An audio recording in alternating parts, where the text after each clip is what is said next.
అందరికీ నమస్కారం. Super mom అరుణ తెలుగు ఛానల్కి స్వాగతం. ఇప్పుడు అధిక మాసం నడుస్తుంది కదా. ఎంతో ఈ పవిత్రమైన అధిక మాసంలో కమల మొగ్గు సాక్షాత్ శ్రీహరి లక్ష్మీదేవికి చాలా ప్రియమైన ఈ కమల మొగ్గు ఎలా వేసుకోవాలి, ఇది ఎందుకు శ్రేష్టము, దీని వెనకాలన్న పురాణ గాథలేంటి, అవన్నీ ఈరోజు ఈ వీడియోలో మీతో షేర్ చేసుకుంటాను.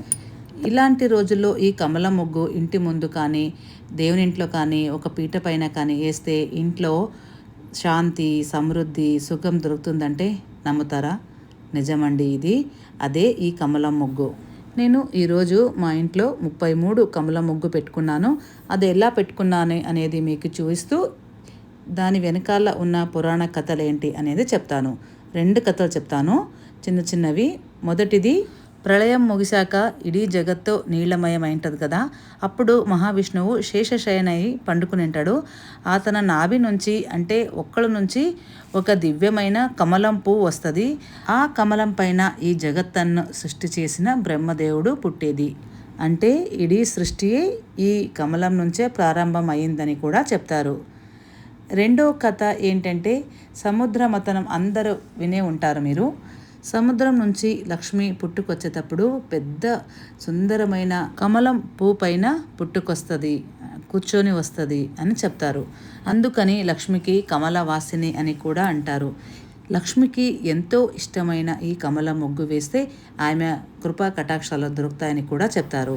ఇట్లా పురాణ కథలొకటే కాకుండా ఈ కమలం పువ్వు నుంచి మా జీవితంలో కూడా కొన్ని పాఠాలు నేర్చుకోవచ్చు. అంటే కమలం పుట్టేది కెసరులో అంటే బురదలో ఉంటుంది.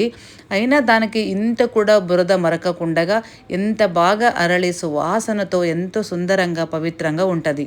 అలాగే మేము కూడా మా జీవితంలో కష్టాలు రాని, మన చుట్టూ ఎంతో చెడు పరిస్థితులు ఉన్నా కూడా మేము ఎప్పుడూ కమలంలాగా దాన్ని మనకి పైకి అంటించుకోకుండా నవ్వుతూ సుందరంగా పవిత్రంగా ఉండాలని ఆ కమలం పువ్వు చేస్తే మనకు గుర్తుకొస్తుంది.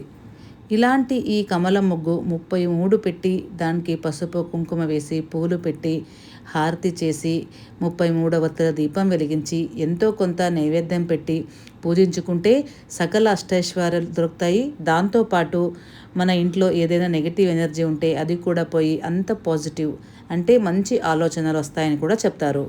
ఇలాంటి ముగ్గుని ఈ అధిక మాసం ముగిసేలోపు ఒక్కరోజైనా వేసుకోండి. ఆల్రెడీ నేను ఈ అధిక మాసం ముగ్గులు ఏంటేంటి అనేది కొన్ని వీడియోలు చేశాను. అవి చూసి అందులో కూడా ఏదో మీకు నచ్చింది, ఇష్టమైంది ఆ ముగ్గులు కూడా వేసుకోండి. అలాగే ఈ అధిక మాసంలో చాలా పవిత్రమైన మాసం కదా, విష్ణుప్రియ మాసం అంటూ కూడా అంటారు.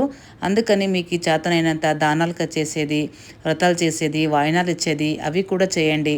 ఈ ముగ్గు పూజ అంతా అయ్యాక చేసుకొని అక్షంతలు వేసుకొని 33 నమస్కారాలు చేసుకుంటే కూడా మరీ మంచిది. మీ ఇష్టార్థాలు ఏమైనా ఉన్నా అవి కోరుకొని కూడా చేసుకోవచ్చు. తెలుసుకున్నారు కదండి ఈ కమలం ముగ్గు వెనక ఉన్న విశేషతలు ఏంటి అనేది. ఈ వీడియో మీకు ఉపయుక్తం అనిపిస్తే ఒక లైక్ చేయండి. అలాగే మీ స్నేహితులకి, ఫ్రెండ్స్కి, మీ రిలేటివ్స్కి షేర్ చేయండి. మీలో ఎవరైనా ఫస్ట్ టైం చూస్తున్నట్లయితే మా ఛానల్ని సబ్స్క్రైబ్ కూడా చేసుకోండి.